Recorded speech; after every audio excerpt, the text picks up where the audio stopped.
Hello students, आज हम लोग आर.एस. अग्रवाल का क्लास 9th का एक्सरसाइज 14 का सॉल्यूशन करने वाले हैं।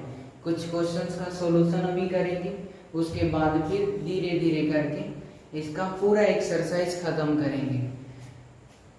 इस एक्सरसाइज से रिलेटेड जो फॉर्मूला हम लोग को देखना था, मतलब ट्रायंगल से रिलेटेड वो फॉर्मूला हम लोग पिछले ही वीडियो में देख चुके हैं, जिसमें हम लोग एक एरिया ऑफ ट्रायंगल देखे थे जिसका फॉर्मूला होता है half into base into height. एक और हीरोन्स फॉर्मूला देखे, उसके बाद इक्विलेटरल ट्रायंगल का एरिया निकालने का फॉर्मूला देखे, और उसके बाद एक आइसोसेलेस ट्रायंगल था उसका एरिया का फॉर्मूला निकाले हम लोग।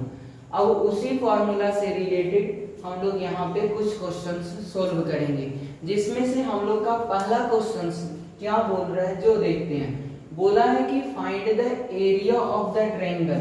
ट्रायंगल का क्या पता करना है? एरिया पता करना है। ट्रायंगल का एरिया पता करना है जिसका हुज बेस मेजर्स 24 सेंटीमीटर, जिसका बेस दिया हुआ है 24 centimetre, and the corresponding height, मतलब कि जो बेस है उस बेस पे एक हाइट है, जो बेस है उस बेस से ही रिलेटेड एक हाइट है। ये बेस मान लेते हैं, तो इसी बेस पे क्या है? ये हाइट, ये ऊंचाई दिया हुआ है, और इस ऊंचाई का मेजरमेंट कितना है? 14.5 सेंटीमीटर। तब जाकर के ये दोनों वैल्यू की सहायता से हमें क्या निकालना है? इस ट्रायंगल का एरिया निकालना है। पहले लिख लेते हैं क्या दिया हुआ है। तो दिया हुआ क्या है? बेस दिया हुआ है। बेस कितना? 24 सेंटीमीटर। और क्या दिया हुआ है? हाइट दिया हुआ है। हाइट दिया हुआ है कितना? 14.5 सेंटीमीटर। हमें क्या निकालना है? Area of the triangle. अब एरिया ऑफ द ट्रायंगल का फॉर्मूला, कौन सा फॉर्मूला यूज करें? तो मेरे सामने सीधा सीधा लिखा हुआ है बेस और हाइट, मतलब कि बेस और हाइट से रिलेटेड एक फॉर्मूला पता है, half into base into height. बस इसी पे वैल्यू पुट करेंगे, हम लोग का रिजल्ट मिल जाएगा। हाफ होता है, बेस का वैल्यू कितना है? 24 सेंटीमीटर, और उसके बाद हाइट का वैल्यू कितना है? 14.5 सेंटीमीटर। क्या करेंगे? 2 से 24 कैंसिल होगा 12 टाइम्स। अब क्या आ गया? तो 12 सेंटीमीटर इंटू 14.5 सेंटीमीटर, इसका करेंगे मल्टीप्लाई करेंगे तो कितना आ जाएगा?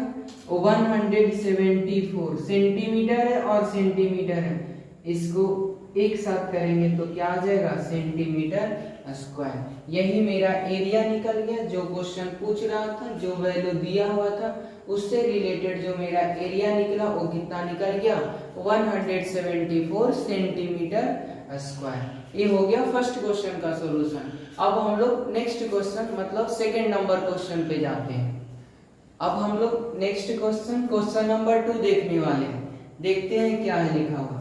बोला है the base of a triangular field. Triangular field का बेस इज 3 टाइम्स। इज कितने टाइम्स? 3 टाइम्स होता है इट्स एल्टीट्यूड। इट्स एल्टीट्यूड यहीं पे मेन समझना है हमें। पहले क्या बोला? The base of a triangular field. एक ट्रायंगुलर फील्ड का बेस जो है कितना? 3 टाइम्स है। किसके 3 टाइम्स है? तो एल्टीट्यूड का 3 टाइम्स है। मतलब हमें एल्टीट्यूड नहीं पता है कि एल्टीट्यूड कितना है, लेकिन ये बोल दिया है कि हाँ जो बेस है ना वो एल्टीट्यूड का 3 गुना है। तो चलते हैं बनाते हैं। तो सबसे पहले एल्टीट्यूड को x मानना पड़ेगा। Let the altitude of a triangular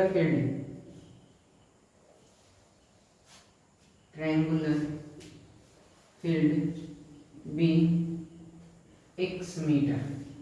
x metre बोल देते हैं कि मतलब एक ट्रायंगुलर फील्ड है, उसका जो एल्टीट्यूड होगा वो कितना होगा?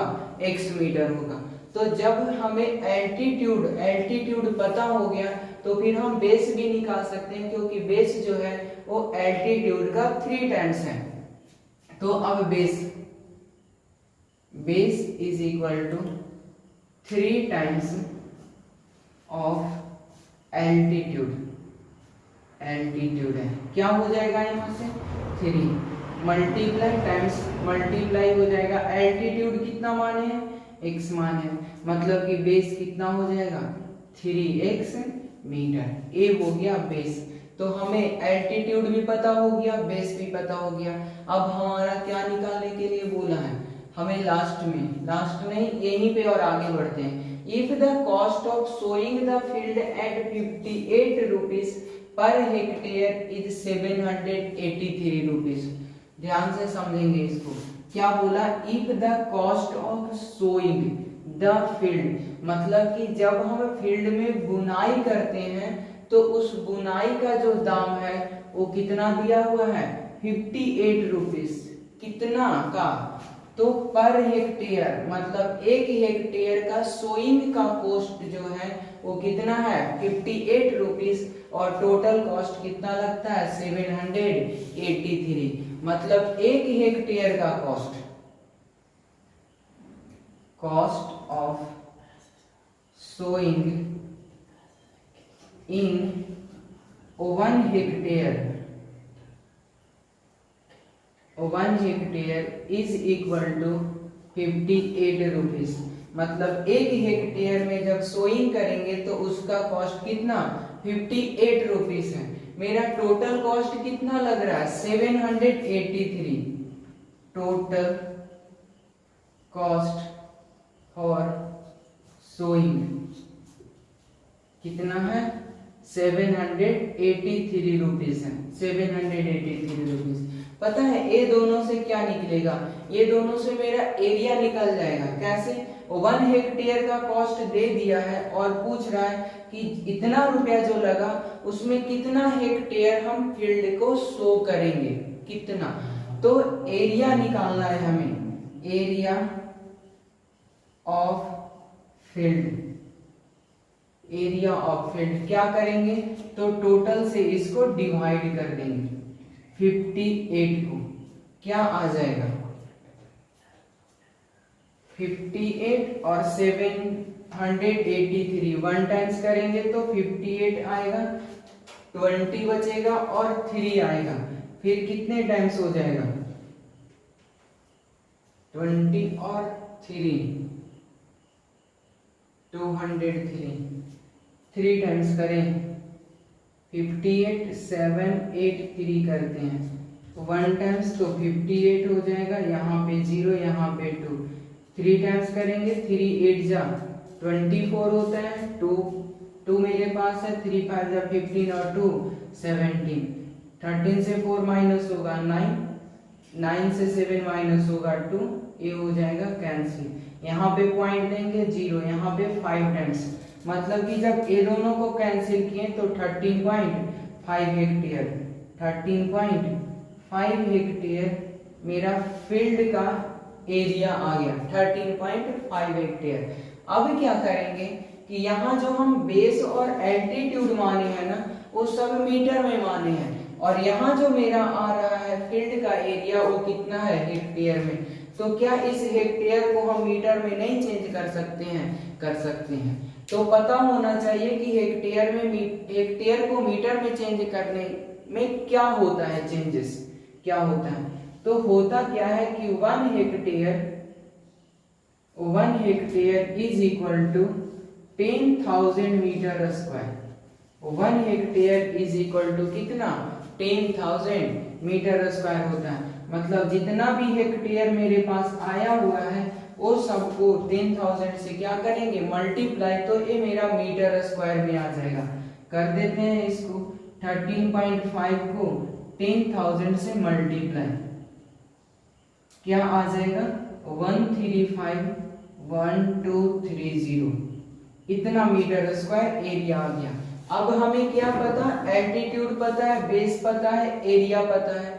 हमें पहले x का वैल्यू निकालना है। x का वैल्यू जब हम पता कर लेंगे तो बेस जो हम माने हैं यहाँ पे लेट करके x, उस x का एग्जैक्ट वैल्यू आ जाएगा, और उसके बाद एल्टीट्यूड x माने हैं उसका वैल्यू आएगा, और बेस जो माने हैं 3x आया है उसका भी वैल्यू आ जाएगा। अब हम फॉर्मूला पे चलते हैं, एरिया निकालना है। तो area of A triangle, area of A triangle क्या होता है, half into base into height, ये होता है। अब यहां से क्या हो गया, एरिया हमें ट्रायंगल का पता है कितना, 135,000 इतना मीटर स्क्वायर, हाफ हो गया। बेस का वैल्यू कितना है, बेस का वैल्यू 3x, और हाइट कितना है, x है, ए भी मीटर में, 3x मीटर में, और h भी किसमें, मीटर में हो जाएगा, x मीटर हो गया। अब क्या कैंसिल होगा कुछ, अभी तो कुछ नहीं। क्या करते हैं कि 2 जो डिवाइड में इधर आकर मल्टीप्लाई, और 3 जो है वो मल्टीप्लाई डिवाइड हो जाएगा। तो 135,123,000 मीटर स्क्वायर, यहाँ से 2 हो जाएगा ऊपर में, और क्या करेंगे 3 मीटर, और जो x मीटर है इसको 1 मीटर लेकर आ जाते हैं, इधर यहाँ का x और यहाँ का x स्क्वायर बच जाएगा। मीटर और मीटर दो मिलकर के मीटर स्क्वायर को कैंसिल कर देगा, और 3 इसको कैंसिल करेगा, कितने टाइम्स, तो 45 टाइम्स 135 आता है, और 000 है। अब इसको और इसको मल्टीप्लाई करेंगे 2 से, तो 90 हो जाएगा, और 90 पे कितना जीरो, 20, 90 पे 30, ये हो गया x स्क्वायर का वैल्यू। लेकिन हमें x स्क्वायर नहीं, हमें x का वैल्यू चाहिए। स्क्वायर है तो किस में चेंज करेंगे, स्क्वायर रूट में चेंज करेंगे। तो 90,000 है इज इक्वल टू x, यहां से x का वैल्यू निकालेंगे तो स्क्वायर रूट करेंगे, जब स्क्वायर रूट करेंगे तो 9 का स्क्वायर रूट 3 होता है, 20 का 10, 20 का 10, मतलब x का वैल्यू कितना आ गया, 300 आ गया। अब हमें क्या निकालना है, एल्टीट्यूड और बेस निकालने के लिए, हाइट और बेस निकालने के लिए बोला है। हाइट भी हमें पता है वेरिएबल के रूप में, और बेस भी पता है, निकाल देते हैं दोनों को। तो बेस कितना है, बेस है 3x, 3 हो गया, x का वैल्यू क्या आया है, x का वैल्यू 300 आया है, क्या हो जाएगा 900 मीटर हो गया बेस। उसके बाद हाइट या एल्टीट्यूड, हाइट जो है उसको कितना माने हैं, तो x माने हैं, x मीटर, और x का वैल्यू कितना आया है 300 आ गया, मतलब 300 मीटर। तो बेस का वैल्यू 900 मीटर, और हाइट या एल्टीट्यूड का वैल्यू कितना हो गया 300 मीटर। तो ये हमारा सेकेंड नंबर क्वेश्चन का सॉल्यूशन था। अब आगे का सॉल्यूशन के लिए नेक्स्ट वीडियो में हम लोग देखेंगे। बाकी के लिए गुड बाय।